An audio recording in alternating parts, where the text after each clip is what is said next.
Bismillahirrahmanirrahim. Assalamualaikum warahmatullahi wabarakatuh. Innal hamdalillah nahmaduhu wa nasta'inuhu wa nastaghfiruh wa natubu ilayhi wa na'udzu billahi min shururi anfusina wa sayyiati a'malina. Man yahdihillahu fala mudilla lahu wa man yudlil fala hadiya lahu. Asyhadu an la ilaha illallah wahdahu la syarika lahu wa asyhadu anna Muhammadan abduhu wa rasuluhu wa khaliluhu wa safiyuh. Salawatu rabbina wa salamuhu alaihi wa ala alihi wa ashabihi wa man sara ala nahjihi ila yaumi liqaihi, amma ba'du. Alhamdulillahi rabbil alamin. Kita bersyukur kepada Allah subhanahu wa ta'ala. Allah subhanahu wa ta'ala berikan kepada kita nikmat Islam, nikmat kita memeluk agama Allah subhanahu wa ta'ala, nikmat kita bisa talabul ilmi. Kata Nabi sallallahu alaihi wasallam, "Man yuridillahu bihi khairan yufaqihu fid din, wa innama ana qasim wallahu yu'ti, wa la tazalu hadhihi al-ummah qa'imatun hatta ya'tiya amrullah." Kata Nabi sallallahu alaihi wasallam, barang siapa yang Allah inginkan kebaikan untuknya, maka akan Allah pahamkan dia agama Allah subhanahu wa ta'ala. Setelah itu Nabi berbicara, sesungguhnya aku ini hanya membagikan yang memberi ketentuan itu Allah subhanahu wa ta'ala. Bagikan harta zakat, Nabi hanya membagikan ketentuannya dari Allah subhanahu wa ta'ala. Ngambil harta zakat, Nabi hanya memerintahkan sahabat-sahabat untuk mengambil. Yang memerintahkan 2,5% dan lainnya Allah subhanahu wa ta'ala. Kata Nabi sallallahu alaihi wasallam, dan agama ini akan terus ada di muka bumi sampai datang keputusan Allah subhanahu wa ta'ala. Nabi berbicara kalau Allah inginkan kebaikan untuk hambanya, Allah pahamkan dia agama. Terus Nabi berbicara, aku hanya membagi-bagikan yang sudah jadi ketetapan Allah subhanahu wa ta'ala.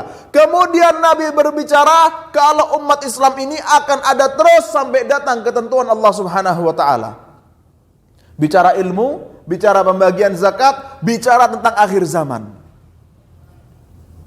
Mana sambungannya? Apa sambungannya? Kata Al-Imam Al-Hafidh Ibnu Hajar di dalam Fathul Bari, hadis ini menunjukkan bahwa orang kalau mau beramal saleh, mau mengeluarkan zakat, mau mengamalkan zakat, butuh ilmu.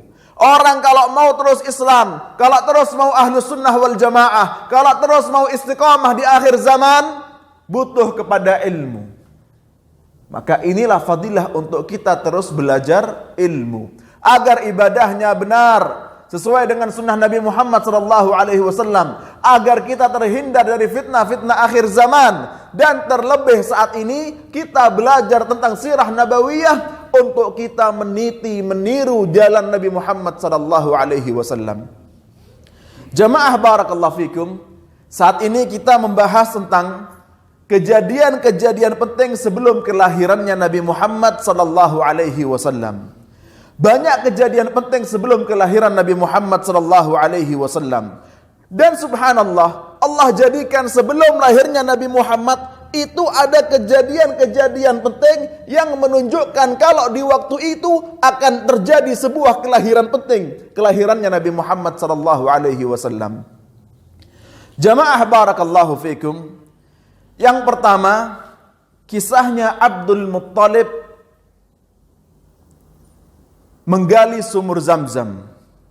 Disebutkan di dalam kitab Sahih Sirah Nabawiyah oleh Syekh Ibrahim Al-Ali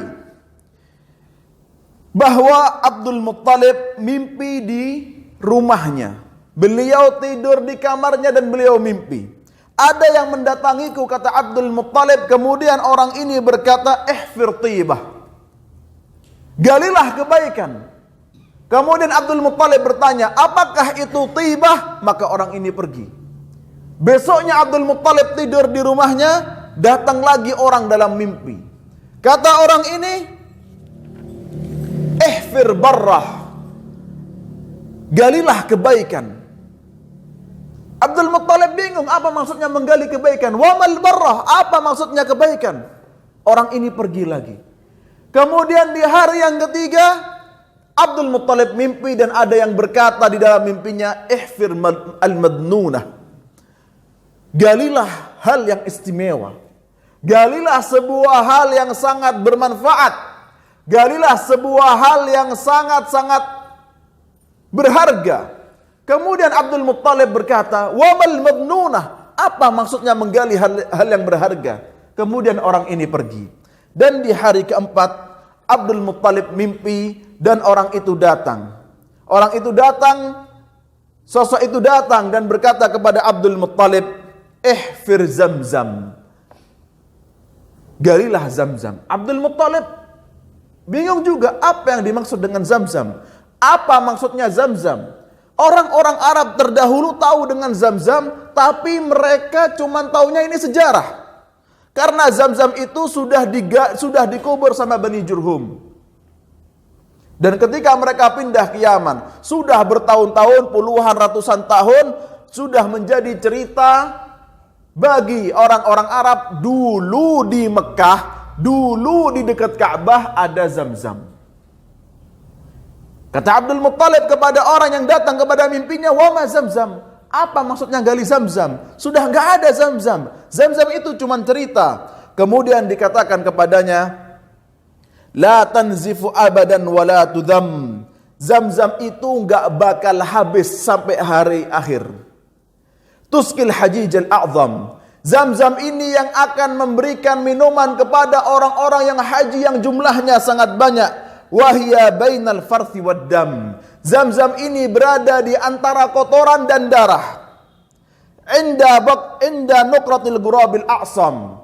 Ketika itu engkau akan melihat burung gagak tapi sayapnya warnanya putih. Kata dalam hadis ini, inda qaryatin namal. Di situ banyak semut. Abdul Muttalib bangun paginya, dicari sama Abdul Muttalib, ada gagak. Gagak ini berada di antara kotoran dengan darah. Kemudian gagak itu berada pas di bawahnya ini banyak semut-semutnya. Kata Abdul Muttalib, ini tempatnya. Ketika Abdul Muttalib menggali, orang-orang Mekah ketika itu melarang Abdul Muttalib. Sampai-sampai Abdul Muttalib menjadikan satu-satunya anaknya yang bernama Al-Harith, anaknya baru satu, untuk menjadi pengawalnya Abdul Muttalib. Wahai anak, kalau ada yang melarangku untuk menggali tempat ini, halangi dia. Orang-orang berkata, wahai Abdul Muttalib, apa yang kau lakukan? Ini Ka'bah. Dan Abdul Muttalib menggali sebuah tanah, itu berada di antara kotoran dan darah. Maksudnya itu tempatnya orang-orang Arab dulu menyembelih hewan-hewan mereka untuk patung-patung mereka. Wah, ini tempat ibadah. Kenapa engkau gali, wahai Abdul Muttalib? Abdul Muttalib tetap gali. Wahai Haris anakku, jaga. Satu-satunya anaknya Abdul Muttalib. Ketika Abdul Muttalib kemudian mendapati sumur, mendapati air, beliau bertakbir Allahu Akbar. Dan semua orang yang di sana melihat. Maka semua orang yang ada di sana berkata kepada Abdul Muttalib, wahai Abdul Muttalib, ini bukan tanahmu. Ini tanahnya nenek moyang kita. Berarti kita harus mendapatkan bagian. Kata Abdul Muttalib, enggak. Ini aku yang mimpi. Ini aku yang dapat. Ini aku diperintahkan. Ini cuman bagianku. Tadi aku mau gali, kalian melarang. Aku dapat, kalian minta. Enggak bisa. Kemudian kata para orang-orang Quraisy, wahai Abdul Muttalib, kami akan ngambil air ini meskipun berantem sama kamu. Meskipun kami perang sama kamu. Karena ini hak kami. Kamu kasih ini kepada kami, ini milik bersama, atau kita perang. Kata Abdul Muttalib, gak bisa. Ini sudah mau berantem. Kemudian kata mereka, kesepakatan mereka, kalau gitu kita datang kepada orang yang menjadi hakim di antara kita. Siapa? Disebutkan seorang dukun bernama Sa'ad ibn Huzaim. Di mana? Di Suriah, di Syam. Jauh. Orang Arab biasanya kalau mau perjalanan bekal-bekalnya banyak. Ini mereka segera pergi, membawa bekal yang sedikit, di tengah perjalanan nggak dapat air, kemudian setiap kabilah Arab semuanya keluar bersama Abdul Muttalib, di tengah jalan mereka kehabisan air. Yang pertama kali kehabisan air Abdul Muttalib. Abdul Muttalib minta, wahai kaum Quraisy, masih dolor ini, minta air. Kata mereka tidak. Sebagai tanda berarti kamu kalah wahai Abdul Muttalib. Kamu mati duluan. Berarti ini air bukan punyamu. Kata Abdul Muttalib, air kalian juga tinggal sedikit. Kalian gak bakal sampai saya mati duluan. Kata Abdul Muttalib, daripada kita sama-sama mati, mending kita gali kuburan kita masing-masing, kita duduk di kuburan kita, siapa mati duluan dikuburkan. Airnya nanti, sisa air-air yang ada dari kita semua ini menjadi milik satu orang, pulang ke Mekah, dia yang menjadi pemilik Zam-Zam. Daripada yang gak ada jadi pemilik, mending satu orang jadi pemilik Zam-Zam. Mereka sepakat gali kuburan masing-masing. Gali kuburan masing-masing, duduk merenungi nasib. Kata Abdul Muttalib, kemudian dia berkata, daripada kita duduk merenungi kematian, mending kita nyari mati, kita jalan. Mungkin kita dapat air. Kata mereka, ya betul juga, daripada merenungi kematian, kita jalan. Kita nyari air, semoga mungkin nanti dapat sumur. Nanti dapat orang yang jalan kemudian bawa air. Maka mereka semua berdiri. Ketika mereka semua berdiri, maka berdirilah juga Abdul Muttalib dan berdiri juga untanya Abdul Muttalib. Subhanallah, ketika untanya Abdul Muttalib berdiri, keluar air yang deras dari tempat untanya Abdul Muttalib. Maka orang-orang Quraisy ketika itu berkata, wahai Abdul Muttalib, sungguh kami tidak akan lagi mengambil air Zam-Zam dari hakmu. Ini sudah tanda Allah Subhanahu wa ta'ala. Ini air Zam-Zam milikmu, sudah pasti milikmu. Air ini aja milikmu. Kita semua mau mati, Allah kasih air dari tempat dudukmu. Pasti Zam-Zam itu milikmu, dan ini adalah tanda bahwa Zam-Zam adalah milikmu, wahai Abdul Muttalib. Maka mereka semua kembali dan mereka tidak berebut air Zam-Zam. Semuanya sepakat air Zam-Zam adalah miliknya Abdul Muttalib. Jamaah barakallahu fikum. Air Zam-Zam itu air yang subhanallah memiliki banyak keistimewaan. Disebutkan ada seorang sahabat bernama Abu Dzar. Dia datang sendiri, dan ketika datang sendiri kata Nabi SAW, orang ini akan meninggal sendiri. Kemudian ditanya sama Nabi dalam riwayat lain, ditanya oleh Ali bin Abi Thalib atau Abu Bakar As-Siddiq, selama ini kamu makan apa, wahai Abu Dzar? Selama kamu di Makkah berhari-hari kamu makan apa, wahai Abu Dzar? Kata Abu Dzar, aku cuman minum air Zam-Zam. Ketika itu kata Nabi SAW, innahu ta'amu tu'min. Sesungguhnya air Zam-Zam itu adalah makanan yang mengenyangkan.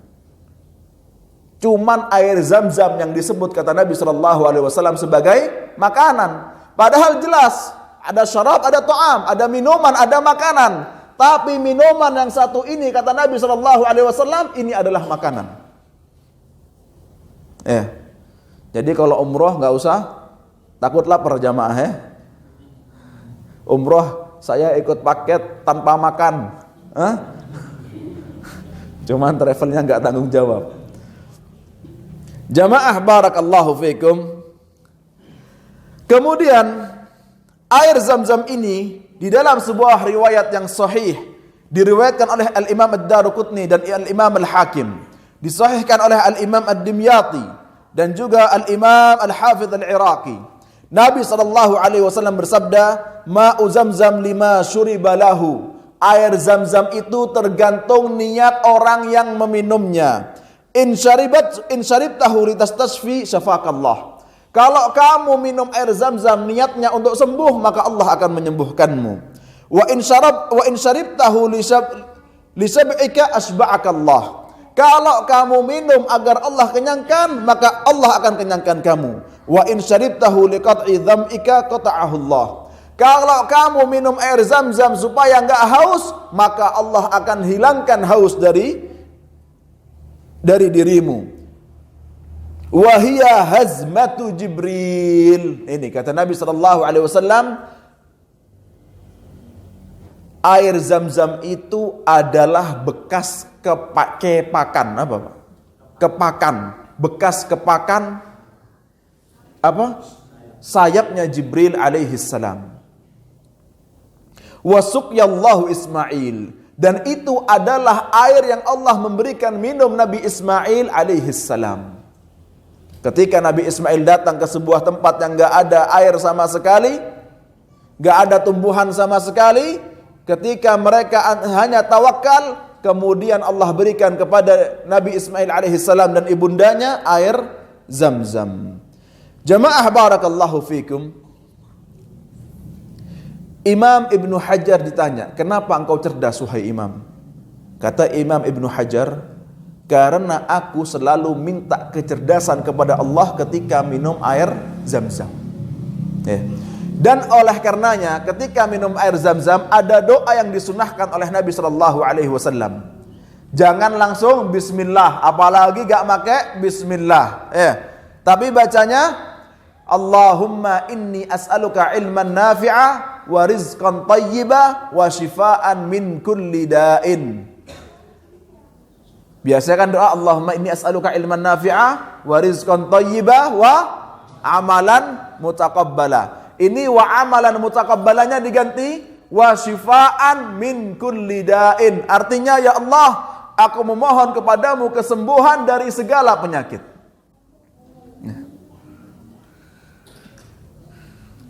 Jamaah barakallahu fikum. Kemudian kisah kedua adalah kisahnya pasukan gajah Abraha.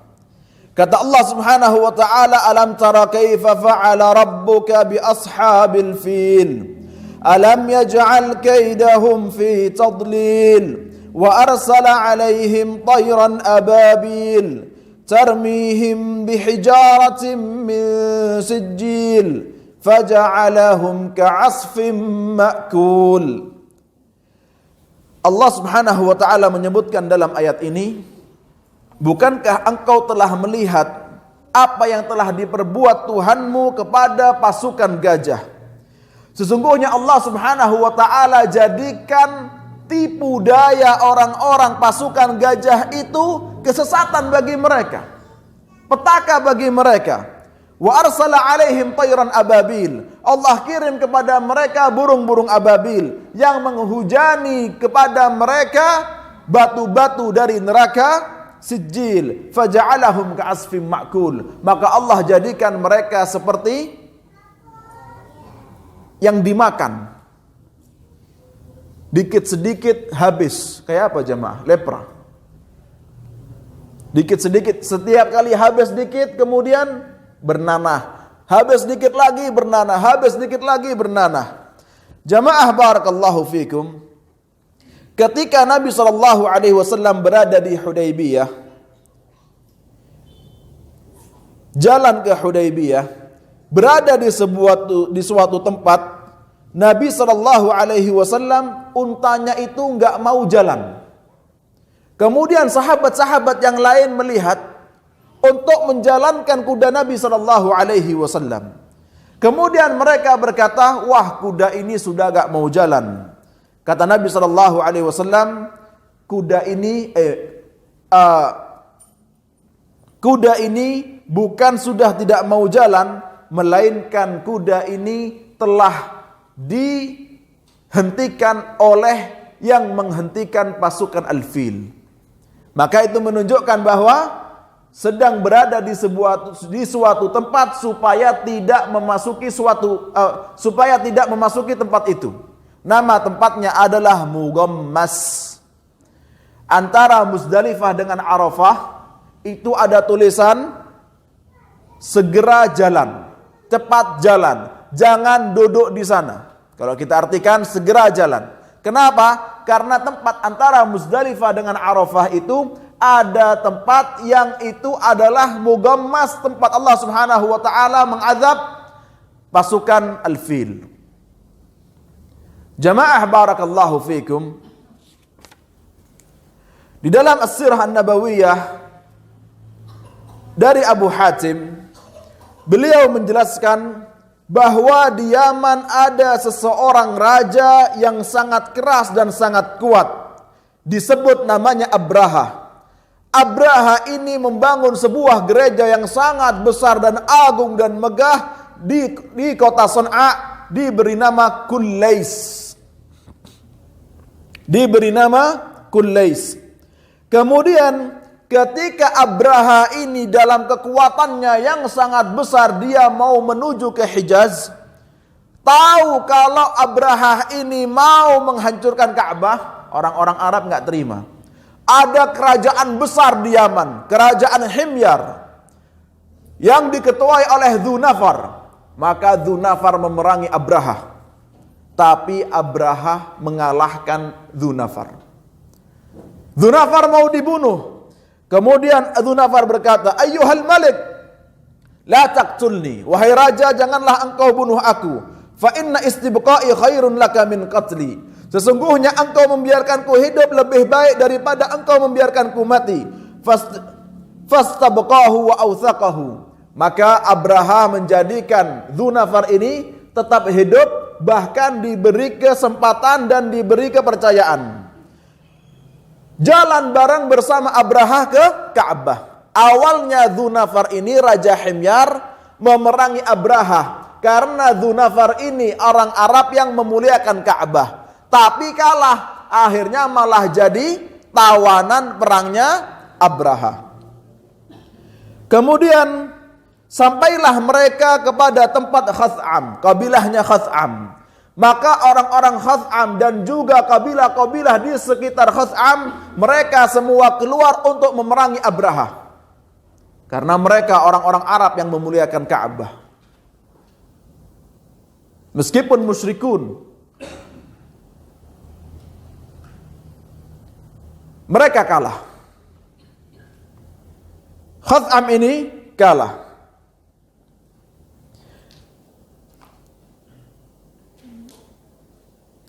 Kemudian jemaah, pemimpin Khath'am ini bernama Nufail ibn Habib al-Khath'ami. Maka Abraha mengambil Nufail. Kemudian Nufail berkata, "Wahai raja, sesungguhnya aku orang yang tahu jalannya Arab. Maka jangan bunuh aku, akan aku tunjukkan kepadamu seluruh jalan menuju Mekah, dan orang-orang yang bersamaku semuanya pasti taat dan nurut kepadaku. Jangan bunuh aku akan jadi penunjuk jalanmu, wahai raja." Kemudian gak dibunuh akhirnya orang ini, dan Raja Abraha jalan terus sampai ke Taif. Ketika sampai di Taif, maka pemimpin Taif berkata yang bernama Mas'ud ibn Mu'attab. Kata Mas'ud bin Mu'attab, "Wahai raja, aku sudah mendengar engkau dengan kerajaanmu, dengan pasukanmu yang besar, engkau akan menghancurkan Ka'bah. Aku sudah mendengar bahwasanya Dzunafar kalah. Bani Khath'am dan kabilah-kabilah yang banyak itu kalah samamu. Sudah wahai raja, aku tidak akan menghalangi jalanmu, silahkan lanjut." Bahkan kemudian orang-orang Taif ini ngasih orang namanya Abu Rigal atau Abu Rigal, budaknya mereka, untuk ngasih tahu jalan dari Taif menuju Makkah. Sampailah di sebuah tempat namanya Mugammas. Kemudian Abu Rigal ini mati di Mugammas. Maka Abraha berada di daerah namanya Mugammas, antara Arafah dengan Muzdalifah. Kemudian Abraha mengirim seseorang untuk mengambil kekayaan-kekayaan orang Mekah. Maka diambillah kekayaan-kekayaan orang Mekah. Setelah itu termasuk yang diambil adalah hartanya Abdul Muttalib, 200 unta. Abdul Muttalib melihat ini, orang-orang Arab sudah nggak mau memerangi. Mereka tahu Himyar kerajaan besar kalah. Khaz'am dan kabilah-kabilah yang banyak memerangi Abraha kalah. Taif yang punya pasukan perang sangat besar monggo kepada Abraha. Abdul Muthalib tidak mau melawan. Kemudian dia itu teman baiknya Dzunafar. Berkata kepada Dzunafar, "Wahai Dzunafar, apa yang engkau inginkan dariku? Apakah engkau enggak cukup kaya sampai ngambil unta-untaku?" Kata Dzunafar, "Wahai Abdul Muthalib, wahai sahabatku, siapalah aku saat ini? Aku hanyalah tawanan perang yang enggak tahu kapan dibunuh, pagi ini atau nanti malam. Wahai Abdul Muthalib, aku tidak bisa berbuat apa-apa kepadamu, tapi akan aku tunjukkan engkau kepada seseorang. Bernama Unais. Unais ini tangan kanannya Abraha." Maka kemudian Abdul Muthalib dengan Dzunafar datang kepada Unais dan berkata, "Wahai Unais, sesungguhnya ini adalah sahabatku. Orang ini Abdul Muthalib, dia yang ngasih makan seluruh fakir miskin di lembah Mekah. Bahkan binatang-binatang buas yang ada di pegunungan-pegunungan itu yang ngasih makan Abdul Muthalib.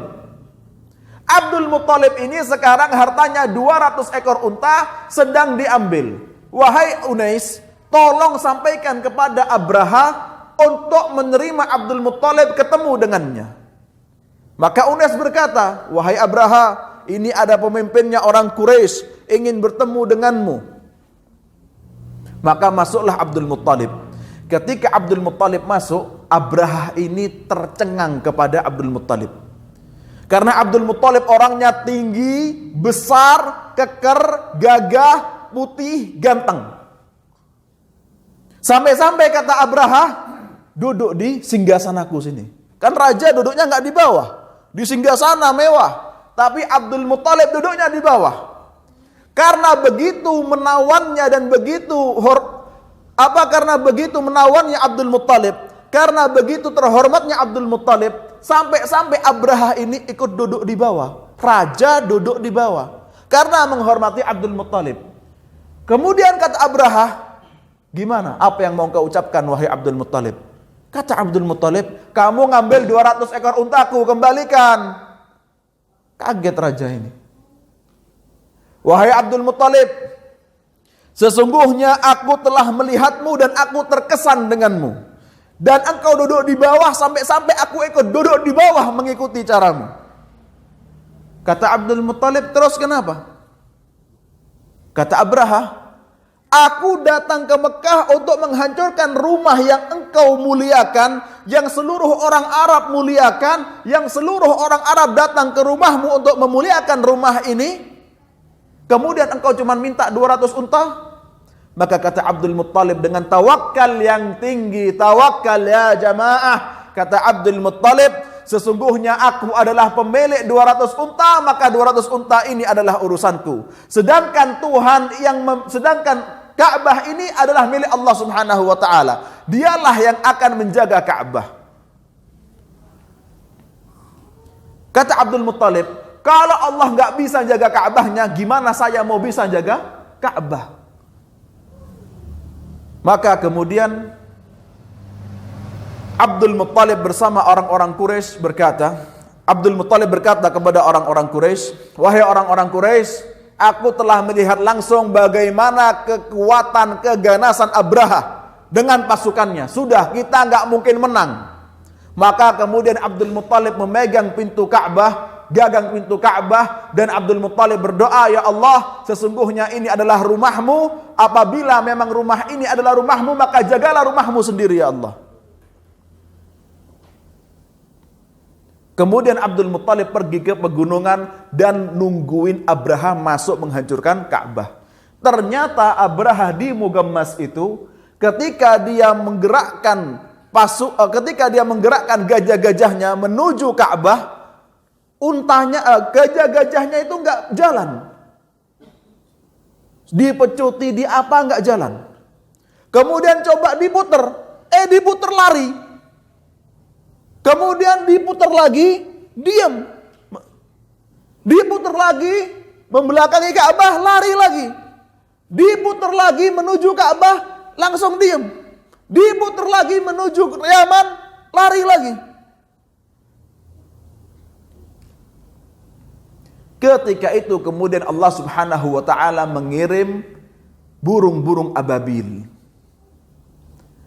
Burung-burung ababil yang setiap burungnya itu membawa tiga batu. 2 batu berada di kakinya dan 1 batu berada di mulut. Tidak semuanya kena, hanya sebagian yang kena, agar menjadi kisah, agar menjadi cerita dan menjadi saksi kepada orang-orang Arab. Termasuk Abraha kena, tapi Abraha seorang raja, beliau diselamatkan oleh pasukan-pasukannya sampai Abraha ini di Yaman. Sedangkan perjalanan dari Mekah ke Yaman berhari-hari, Abraha itu sedikit demi sedikit melepuh tulang-tulangnya, kulit-kulitnya, daging-dagingnya. Dikit demi sedikit berjatuhan dari jarinya, ke tangannya, lengannya, berjatuhan. Sampai di Yaman dia masih hidup dalam keadaan seperti itu. Dia seperti bangkai, barulah dia mati. Matinya di Yaman. Bukan di Mugammas, bukan di tengah jalan, matinya di Yaman. Jamaah barakallahu fikum. Kemudian banyak pelajaran yang bisa kita ambil dari kisah-kisah ini. Di antaranya adalah kisah ini menunjukkan akan mulianya Ka'bah. Bahwasanya Ka'bah adalah rumah pertama yang dibangun oleh Allah Subhanahu wa taala. Ini jamaah, jadi kita mempelajari sirah, kemudian mempelajari apa pelajaran-pelajaran yang bisa kita ambil. Tapi selain dari ini, kita juga berpikir hikmah-hikmah dari itu dan kita mengambil pelajaran. Ya. Jamaah barakallahu fikum, di antara pelajaran yang bisa kita ambil bahwasanya bahwasanya Ka'bah adalah bangunan yang mulia, bangunan yang pertama kali dibangun untuk ibadah, yang pertama kali dibangun oleh Allah Subhanahu wa taala.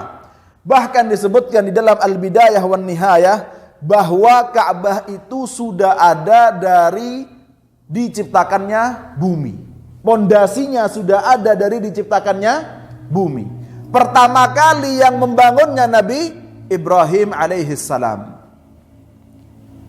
Dan orang-orang Arab begitu mereka sangat memuliakan Ka'bah, menyucikan Ka'bah meskipun mereka berbuat syirik.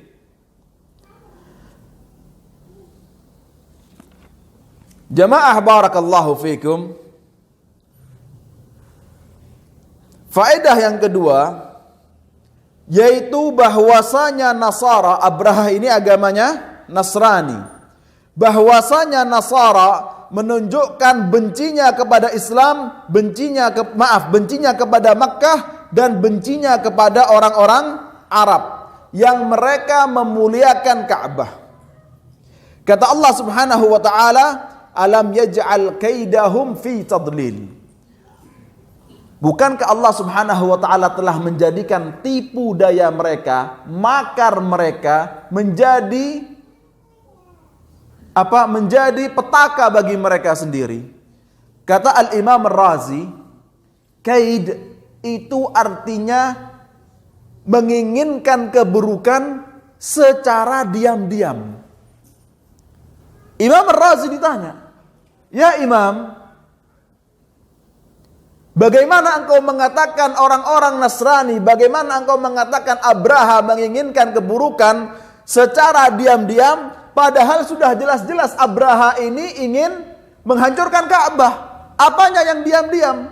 Jelas terang benderang." Kata Al-Imam Ar-Razi, kaid itu artinya menginginkan keburukan secara diam-diam. Sesungguhnya yang diinginkan Abraha bukan hanya menghancurkan Ka'bah, tapi Abraha pingin manusia-manusia yang mengagungkan orang-orang Arab untuk mereka menghinakan orang Arab. Abraha ingin orang-orang Arab yang merasa mulia dengan nasabnya, yang merasa mulia dengan keturunannya Nabi Ismail, Nabi Ibrahim alaihi wassalatu wassalam, mereka merasa hina. Jadi bukan cuman Ka'bah yang dihancurkan, Tapi lebih dari itu, ingin mengucilkan, ingin menistakan, ingin menghinakan orang-orang Arab. Jamaah barakallahu fikum. Kemudian faedah yang ketiga, lihatlah bagaimana suku Himyar, suku yang besar, mereka mau untuk menyerang Abraha. Padahal Abraha jauh lebih kuat dari Himyar. Lihatlah apalagi suku Khaz'am dengan kabilah-kabilah kecil yang ada, mereka mau melawan Abraha. Padahal Abraha jauh lebih besar daripada suku Khaz'am. Maka menunjukkan sebuah kesucian kita harus kita menjadi korban untuk tempat itu. Jangan mau kita ini direndahkan. Jangan mau kita ini dilecehkan. Al-Islamu ya'lu wa la yu'la alaih. Islam itu mulia dan tidak ada yang lebih mulia dari Islam. Kata Allah Subhanahu wa taala, "Wa man ahsanu qawlan mimman da'a ila Allah wa 'amila salihan wa qala innani minal muslimin." Siapakah yang lebih baik perkataannya daripada mereka yang menyeru kepada agama Allah Subhanahu wa taala dan mereka beramal soleh dan bangga berkata, "Aku adalah orang Islam." Jangan malu jadi orang Islam. Dan jangan mau Islam itu dilecehkan. Kita diperintahkan untuk bangga dengan agama kita. Jangan biarkan sesatu orang pun melecehkan agama kita. Jamaah barakallahu fikum. Pelajaran yang keempat menunjukkan begitu hinanya orang yang mengkhianati kaum muslimin. Orang yang menjadi pengkhianat kaumnya, itu orang hina. Bahkan orang-orang Arab, mereka sebelum adanya Islam, mereka menjadikan pengkhianatan itu adalah simbol kerendahan. Sampai-sampai di Mugammas ada kuburannya siapa? Abu Rigal. Kuburannya Abu Rigal ini kalau dilewati sama orang Arab itu dirajam, dilempari batu. Belum ada Islam. Belum ada Islam. Nabi Muhammad SAW belum lahir. Atau lahir di tahun itu. Lahir di 2 bulan setelahnya. Tapi sudah menjadi adatnya orang Arab. Sebelum Nabi SAW diutus, adatnya orang Arab itu kalau lewat Mugammas mereka ambil batu lempari kuburannya Abu Rigal. Ini pengkhianatnya Arab. Maka kita jangan jadi pengkhianat. Jamaah barakallahu fikum. Kemudian pelajaran yang kelima adalah hakikat peperangan adalah peperangan musuh-musuh Allah dengan Allah. Hakikat peperangan adalah antara siapa? Musuh-musuh Allah dengan Allah Subhanahu wa ta'ala.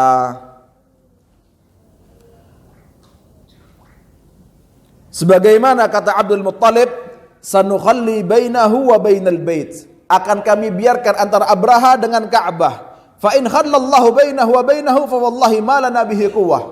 Kata Abdul Muttalib, kalau Allah biarkan Abraha menghancurkan Ka'bah, kalau Allah saja membiarkan, bagaimana kita mau melarang? Maka perkataan Abdul Muttalib ini menunjukkan bahwa peperangan antara musuh-musuh Allah dengan kaum muslimin sejatinya adalah peperangan mereka dengan Allah Subhanahu wa ta'ala. Jamaah barakallahu fikum.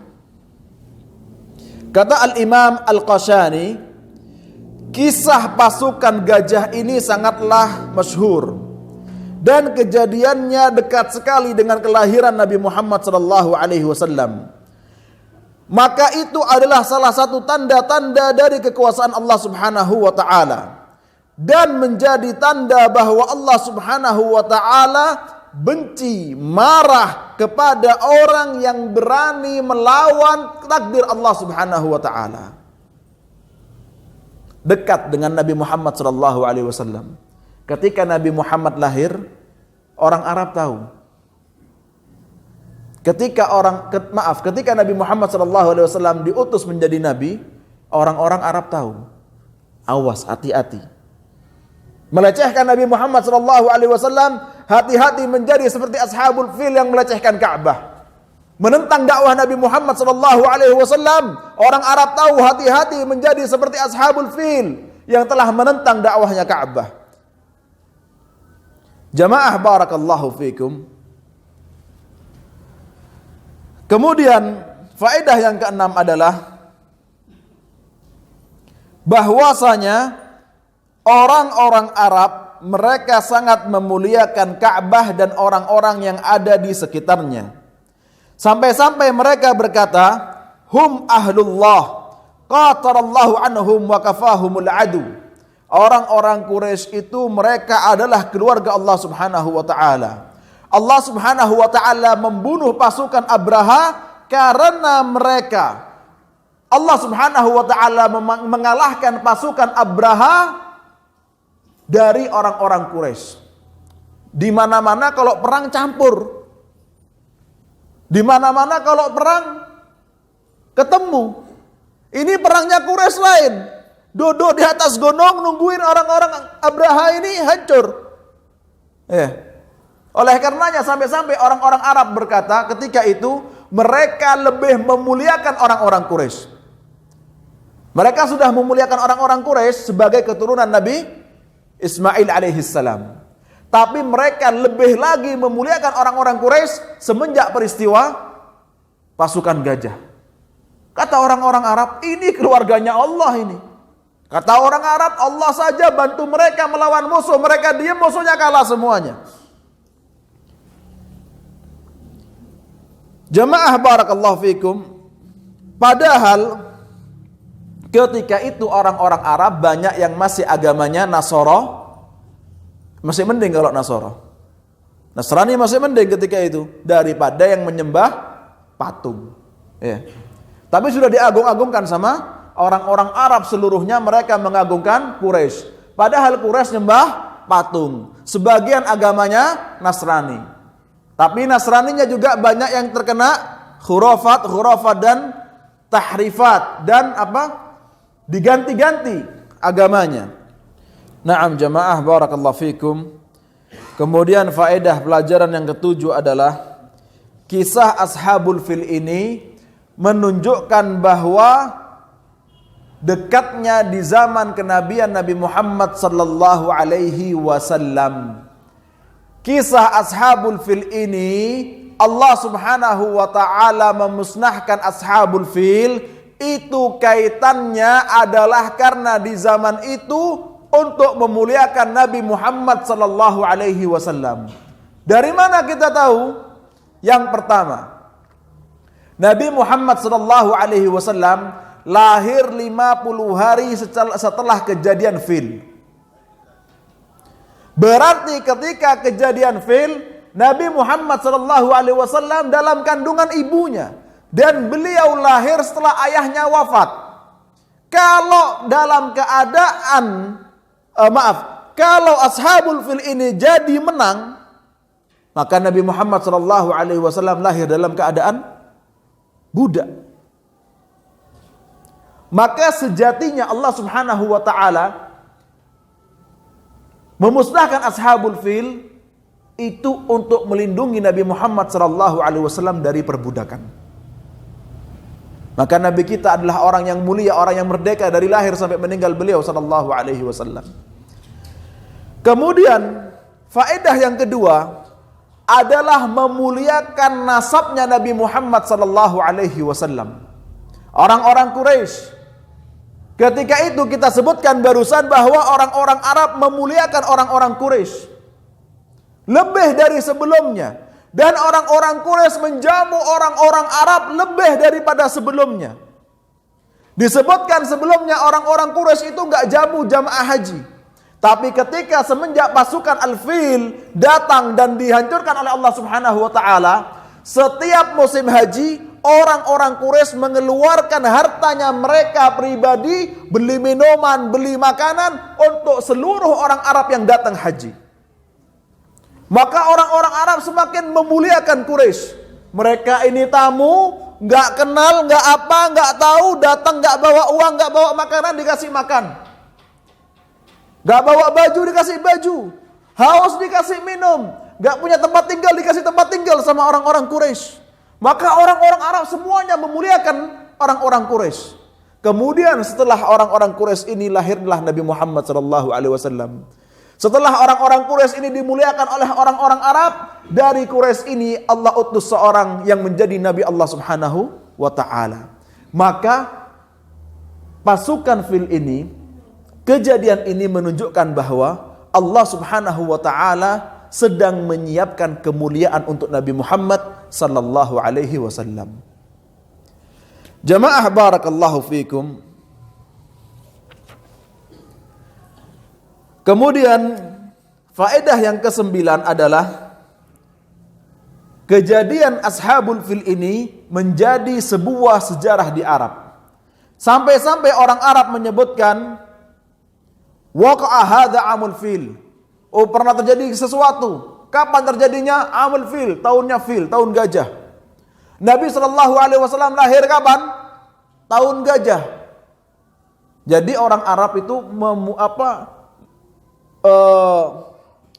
orang Arab itu melestarikan, orang Arab itu menjadikan ini sebuah sejarah yang tidak terlupakan. Sampai-sampai disebut tahun gajah.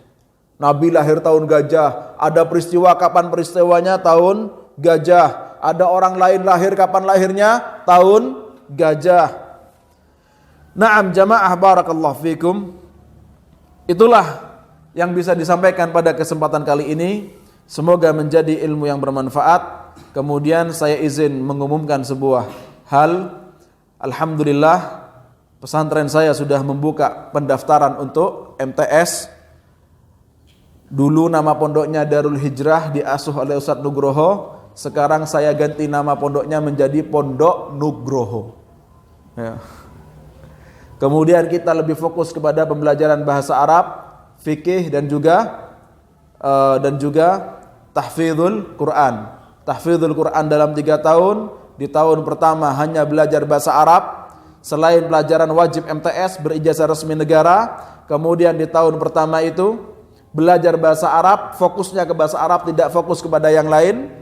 Sehingga ketika kelas 1 lulus kelas 1 itu sudah mahir berbicara, membaca, menulis, mendengarkan bahasa Arab. Insya Allah. Di tahun kedua fokusnya hanya ke fikih, tidak fokus kepada yang lain. Di tahun ketiga fokusnya hanya ke fikih lanjutan, tidak fokus kepada yang lain.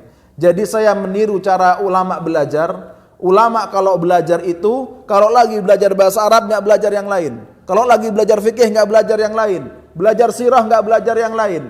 Tapi kalau semuanya dipelajari bareng, akhirnya semuanya nggak jadi.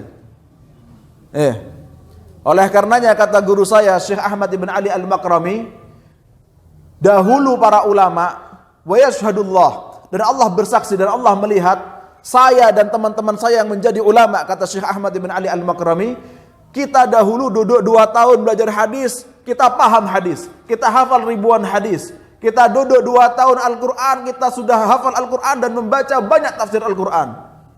Kita duduk 2 tahun fikih dan kita menjadi ahli fikih. Tapi sekarang nggak jadi apa-apa. Kenapa? Sekali belajar fikih, tauhid, sirah, apa semuanya jadi, akhirnya semuanya dipelajari, akhirnya semuanya nggak jadi. Dari situ saya menggabungkan formal dan non formal. Jadi belajarnya di kelas, mendapatkan ijazah, tapi lebih fokusnya, yang lebih saya banyakkan pelajarannya itu di tahun pertama bahasa Arab, tahun kedua fikih pemula, tahun ketiga fikih lanjutan. Kalau punya anak laki kelas 6 SD, monggo didaftarkan. Kalau nggak punya anak laki kelas 6 SD, monggo disebarkan kepada yang punya anak laki. Ya jamaah. Wafa'ilul khairi apa? Kata Nabi SAW, orang yang menyampaikan kebaikan itu sama seperti yang melakukannya. Wallahu a'lam bissawab, wabillahi taufiq wal hidayah. Kita tutup dengan doa kafaratul majlis. Subhanakallahumma bihamdik, asyhadu an la ilaha illa anta astaghfiruka wa atubu ilaik. ثم السلام عليكم ورحمة الله وبركاته. ثم كان من الذين آمنوا وتواصوا بالصبر وتواصوا بالمرحمة